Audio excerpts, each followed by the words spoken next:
I welcome you all to this channel. इस channel पर आपको इकोनॉमिक्स से रिलेटेड वीडियोस मिलेंगी, class 9th, 10th, 11th and 12th complete syllabus videos. Class 12th के लिए जो सीबीएसई का सिलेबस है उसके हिसाब से macro economics and Indian economy के कंप्लीट सिलेबस की वीडियोस ऑलरेडी इस चैनल पर अवेलेबल हैं और बाकी क्लासेस की वीडियोस इस पर अपलोड हो रही हैं। इस चैनल पर आपको क्वेश्चन पेपर्स को कैसे सॉल्व करना है उसके बारे में भी हम डिस्कस करेंगे। डिफरेंट क्वेश्चन पेपर्स को डिस्कस किया जाएगा और साथ ही एग्जामिनेशन के लिए कैसे प्रिपेयर करना है, कैसे टाइम मैनेजमेंट करना है, इन सब चीज़ों की इन्फॉर्मेशन भी आपको प्राप्त होगी। तो इन सब सुविधाओं का फ्री ऑफ कॉस्ट बेनिफिट उठाने के लिए बस आपको एक ही काम करना है कि आप जो बेल आइकन का बटन है उसको ज़रूर दबाएं, यानी इस चैनल को सब्सक्राइब करें और जितनी भी लेटेस्ट वीडियोस होंगी उसका नोटिफिकेशन आप तक मिलता रहेगा। आप अपनी फीडबैक को कमेंट बॉक्स में ज़रूर लिखें ताकि आपकी रिक्वायरमेंट के हिसाब से जो स्टडी मटेरियल है वो आपको प्रोवाइड किया जाए। I welcome you all in this class. Topics for discussion in this class are change in quantity demanded and its types, जिसमें हम पढ़ेंगे extension of demand and contraction of demand के बारे में। And next topic is change in demand और इसके types हैं increase in demand and decrease in demand, तो इनको भी डिटेल में डिस्कस किया जाएगा। So let us discuss about the change in quantity demanded. It is also known as movement along the demand curve. इसे हम movement along the demand curve भी कहते हैं क्योंकि यहाँ क्वांटिटी डिमांडेड में चेंज आने की वजह से जो डिमांड कर्व है वो शिफ्ट नहीं होता है, बल्कि उसी डिमांड कर्व पर मूवमेंट होती है। डिमांड में डिमांड कम या ज़्यादा होती है, but this happens only on the same demand curve. There is a movement on the demand curve, इसमें शिफ्टिंग ऑफ डिमांड कर्व नहीं होता है। इसलिए चेंज इन क्वांटिटी डिमांडेड को मूवमेंट अलोंग डिमांड कर्व भी कहा जाता है। इसका कारण क्या होता है चेंज इन क्वांटिटी डिमांडेड का? It is caused due to change in own price of the commodity. There is change in the own price of the commodity. सिर्फ अपनी कीमत में ही परिवर्तन आएगा। बाकी जितने भी फैक्टर्स आपने पढ़े हैं पहले जो डिमांड को अफेक्ट करते हैं वो सभी कांस्टेंट रहते हैं, उनमें परिवर्तन नहीं आता है। स्थिति में सिर्फ जब प्राइस में चेंज आता है और उस चेंज की वजह से जो डिमांड में चेंजेस आती हैं उसको हम कहते हैं चेंज इन क्वांटिटी डिमांडेड। तो आपको ये ध्यान रखना है कि चेंज इन क्वांटिटी डिमांडेड का जो कॉज है, जो कारण है, वो क्या है? Only one, that is change in own price of the commodity. Other factors remains constant. Change in quantity demanded के जो टाइप्स हैं ये 2 टाइप्स हैं। Number 1 is extension of demand and number 2 is contraction of demand. तो इनको हम next slide में detail में डिस्कस करेंगे। Next is extension of demand. तो जैसा मैंने अभी आपको बताया कि चेंज इन क्वांटिटी डिमांडेड के 2 टाइप्स होते हैं, जिसमें पहला हम डिस्कस कर रहे हैं एक्सटेंशन ऑफ डिमांड। तो एक्सटेंशन ऑफ डिमांड एक ऐसी सिचुएशन है जब प्राइस में डिक्रीज आने की वजह से डिमांड में इंक्रीज आता है। जैसे आप यहाँ देख रहे हैं शेड्यूल में यहाँ पर पहले प्राइस कितना है, 5 है, ये 5 है प्राइस, लेकिन अब प्राइस 5 से डिक्रीज होके 1 पे आ गया, ये प्राइस 1 हो गया, प्राइस डिक्रीज हो गई, प्राइस में यहाँ कमी आ रही है, कम हो रही है प्राइस। लेकिन डिमांड जो है, जब प्राइस 5 थी तो डिमांड कितनी थी उस समय, ये 1 थी, और अब प्राइस जब 1 हुई, डिक्रीज हो गई प्राइस, तो यहाँ पे डिमांड क्या हो गई, इंक्रीज हो गई। आप देख रहे हैं डिमांड यहाँ 1 से कितना हो गया, 5 हो गया, ये इंक्रीज आ रहा है डिमांड में। यहाँ पर प्राइस में आपने देखा प्राइस 5 से 1 हो गई, डिक्रीज हो गई प्राइस, लेकिन डिमांड 1 से 5 हो गई, इंक्रीज हो गई प्राइस। तो यहाँ पर क्या हो रहा है, फॉल इन प्राइस हुआ, और उसकी वजह से क्या हुआ, राइज इन क्वांटिटी डिमांडेड हुआ। इसको हम क्या कहते हैं, एक्सटेंशन ऑफ डिमांड। दूसरे शब्दों में, एक्सटेंशन ऑफ डिमांड उस सिचुएशन में होता है जब वस्तु की कीमत में गिरावट आती है, कमी आती है, और उसकी वजह से डिमांड बढ़ती है, उसको हम कहते हैं एक्सटेंशन ऑफ डिमांड। तो इसको इस डायग्राम के माध्यम से भी समझ सकते हैं। जैसा आप देख रहे हैं, यहाँ एक्स एक्सिस पर हमने क्वांटिटी यानी डिमांड को शो किया है, जबकि वाई एक्सिस पर प्राइस को इंडिकेट किया गया है। तो जैसा इनिशियल स्टेज में आप देखिए, यहाँ जब प्राइस OP है, जब प्राइस OP के बराबर है, तो उस समय जो डिमांड है वो OQ के बराबर है, इतना क्वांटिटी जो है उस समय डिमांड हो रही है। और जब प्राइस कम होती है और P1 पर आ जाती है प्राइस, ये प्राइस क्या है, P1 पे आ गई प्राइस, तो यहाँ डिमांड बढ़ गई, ये Q1 पर चली गई। जैसा आप देख रहे हैं, इस एरो के माध्यम से भी आप समझ सकते हैं, प्राइस में कमी आ रही, प्राइस P से गिरकर P1 पे आ रही है, जैसा आप इस एरो के माध्यम से देख सकते हैं, ये एरो नीचे की तरफ है। तो यहाँ पर जो क्वांटिटी डिमांडेड है वो बढ़ रही है, जैसे आप देख रहे हैं Q से डिमांड Q1 पर चली गई, जो इस एरो के द्वारा भी शो हो रहा है। तो यहाँ पर क्या हो रहा है, ये यहाँ पर प्राइस कम हुई और क्वांटिटी डिमांडेड बढ़ गई यहाँ पर। अब आप देखेंगे शुरू में जो पॉइंट ए था, पॉइंट ए पर हम लोग थे फर्स्ट, जब प्राइस OP था और क्वांटिटी OQ थी, उस समय ए पॉइंट पर थे हम लोग डिमांड करके। लेकिन जैसे ही ये परिवर्तन आया तो यहाँ पर हम B पॉइंट पर पहुँच गए। अब यहाँ पर क्या हो रहा है, डिमांड पहले कम थी, OQ के बराबर थी, अब OQ1 हो गई। तो यहाँ पर क्या हो रहा है, एक्सटेंशन ऑफ डिमांड हुआ, और ये कैसे हुआ, पॉइंट A से लेके पॉइंट B तक ये हुआ एक्सटेंशन ऑफ डिमांड। तो आप देख रहे हैं यहाँ पर डिमांड कर्व के ऊपर ही मूवमेंट हो रही है डिमांड में, जैसे डिमांड A से B की तरफ बढ़ रही है यहाँ पे, ये आप देख रहे हैं A से B की तरफ ये आ रहा है, ये एरो भी शो कर रहा है। तो ये क्या हुआ, this is called your extension of demand. अब क्योंकि ये जो डिमांड कर्व पर ही मूवमेंट हो रही है, इसलिए हम इसको movement along the demand curve भी कहते हैं। मतलब किस चीज को, चेंज इन क्वांटिटी डिमांडेड को, और जिसका एक हिस्सा क्या है, एक्सटेंशन ऑफ डिमांड है। Next is contraction of demand. तो कॉन्ट्रैक्शन ऑफ डिमांड उस सिचुएशन में होता है जब कमोडिटी का प्राइस इंक्रीज होता है और उसकी वजह से उसकी डिमांड डिक्रीज होती है। उस स्थिति को हम क्या कहते हैं, कॉन्ट्रैक्शन ऑफ डिमांड।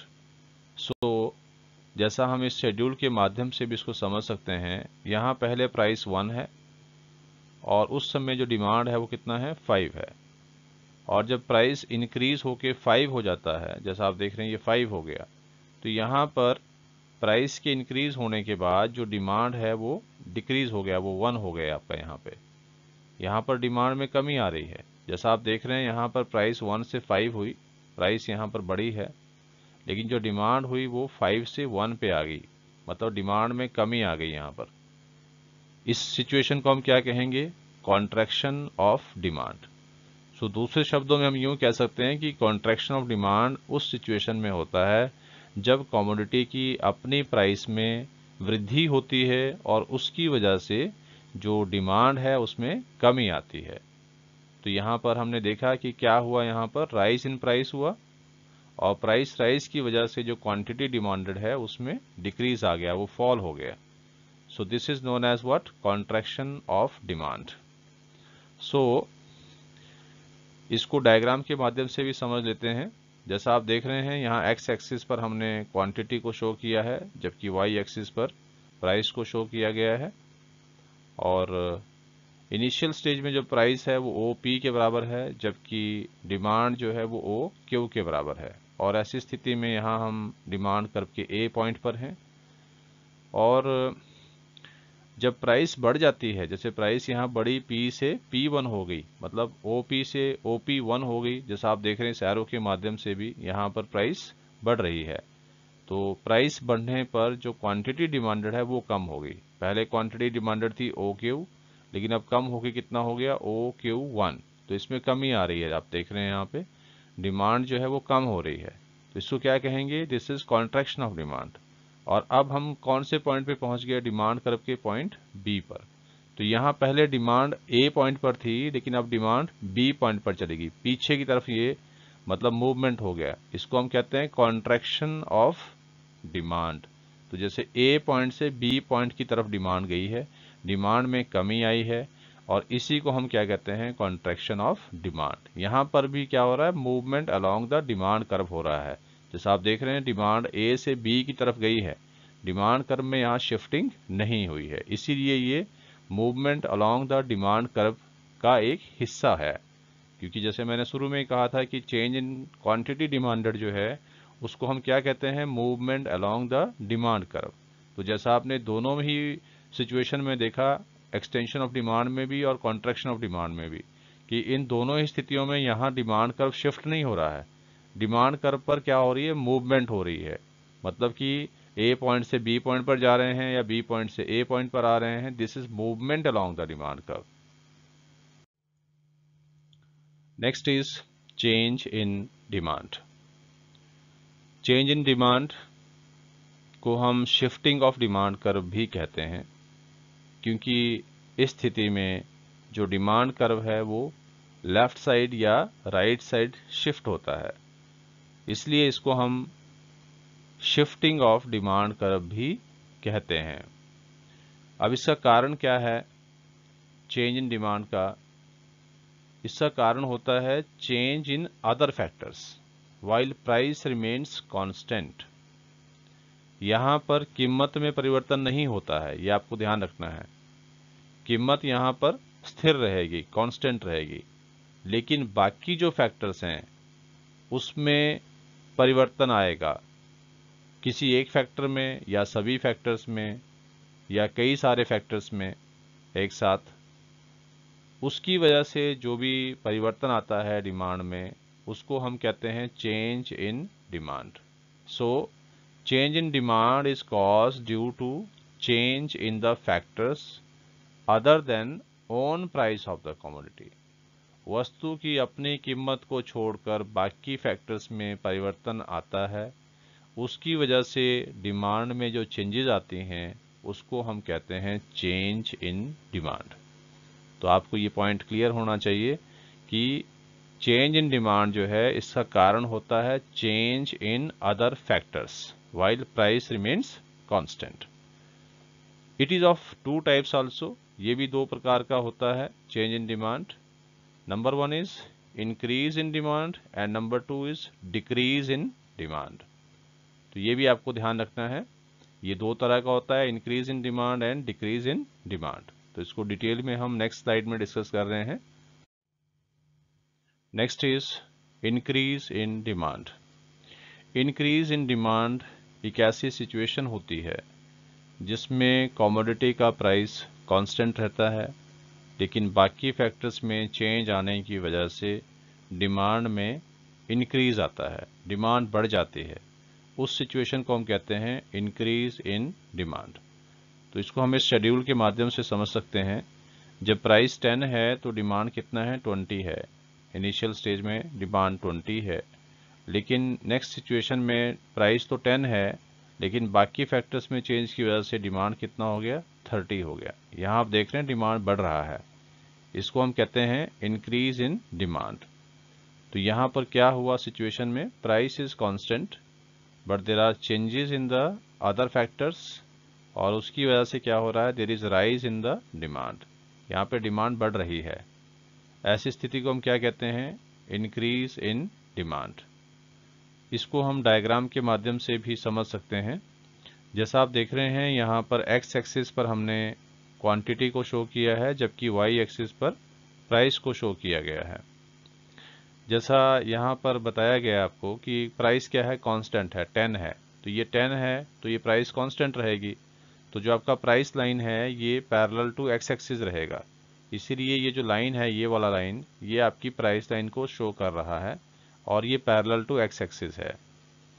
तो जैसा आप देख रहे हैं कि इनिशियल स्टेज में जो प्राइस थी वो 20 थी, तो जैसा यहाँ इंडिकेट किया गया है ये क्वांटिटी डिमांडेड क्या है, 20 है। जब प्राइस 10 थी तो डिमांड कितना था, 20 था। तो यहाँ पर ये डिमांड कर्व बन रहा है आपका इस सिचुएशन में डी डी, ये डी डी आपका डिमांड कर्व है।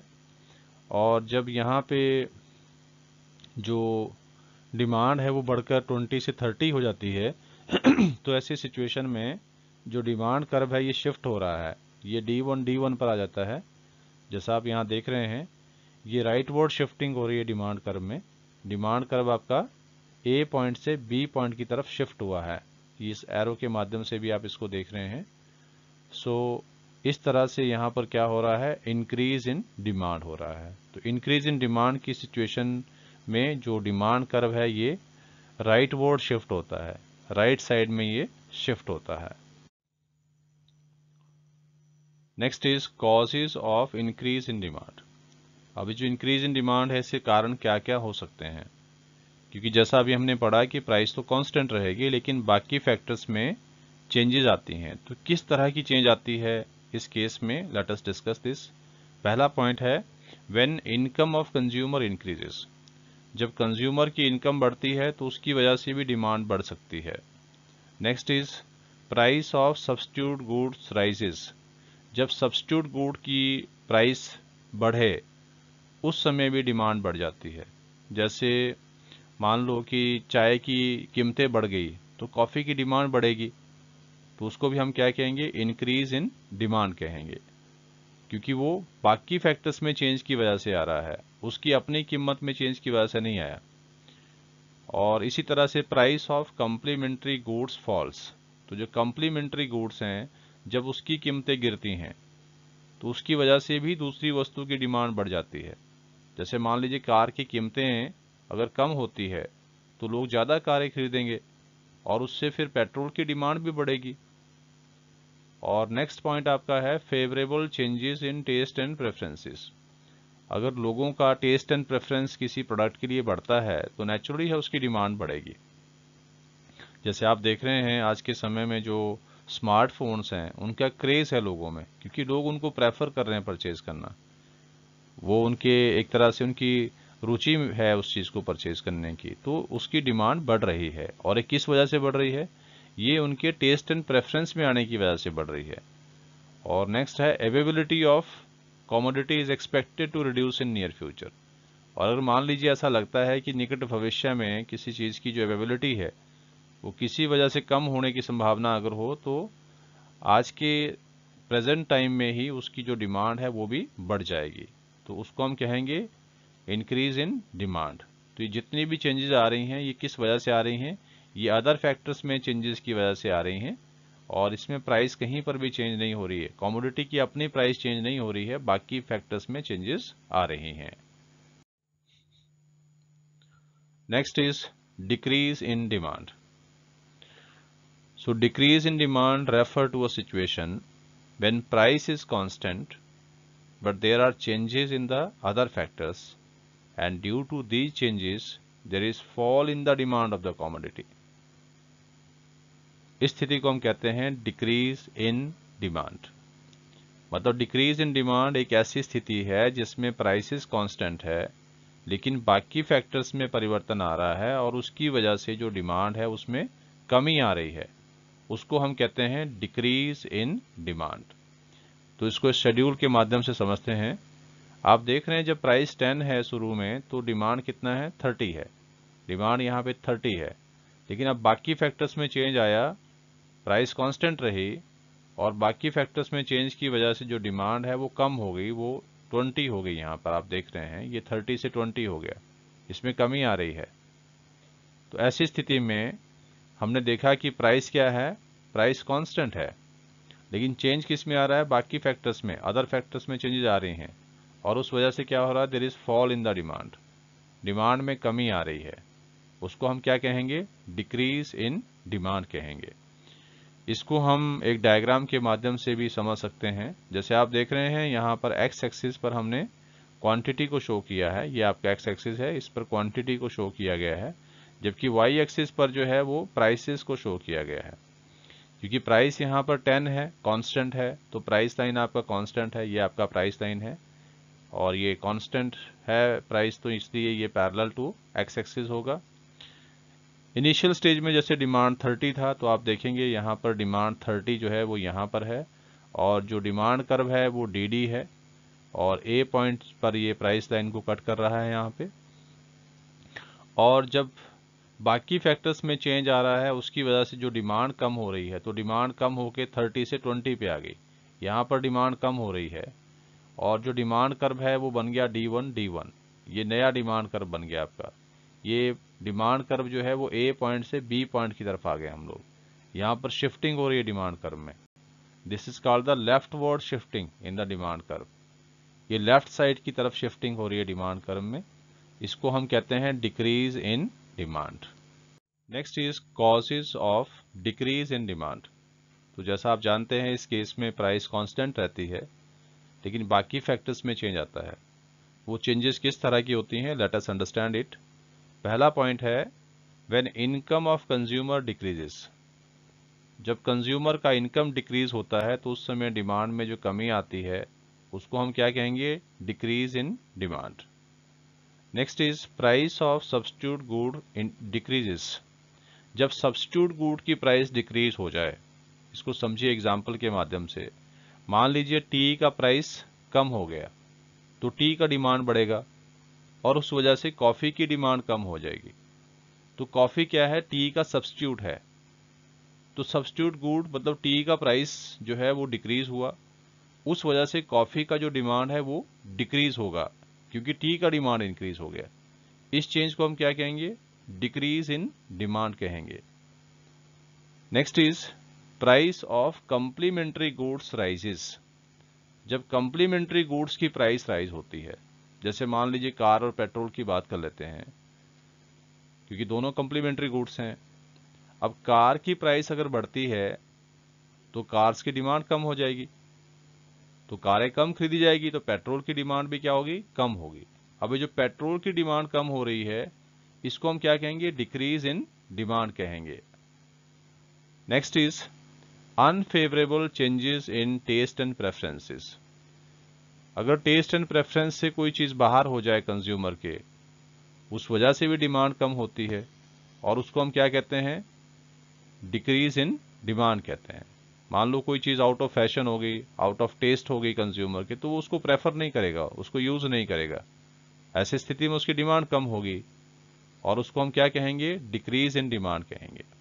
Next is when the availability of commodity is expected to increase in near future, अगर ऐसा लगता है कि निकट भविष्य में किसी चीज़ की जो अवेलेबिलिटी है वो बढ़ जाएगी, तो फिर मतलब कि प्रेजेंट टाइम में उसकी डिमांड डिक्रीज होगी।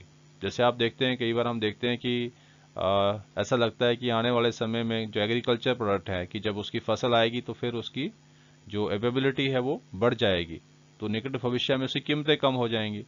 तो फिर लोग क्या करते हैं, आज की डेट में उसकी जो डिमांड है उसको कम कर देते हैं, क्योंकि उनको लगता है निकट भविष्य में इसकी सप्लाई बढ़ जाएगी, तो फिर ऐसी स्थिति में भी डिमांड में कमी आती है, इसको हम कहते हैं decrease in demand. So these were the causes behind the decrease in demand. I hope that you like this content. So dear students, if you find this content meaningful and helpful to you, then please share it to other students also, so that they can also be benefited from this. Thank you.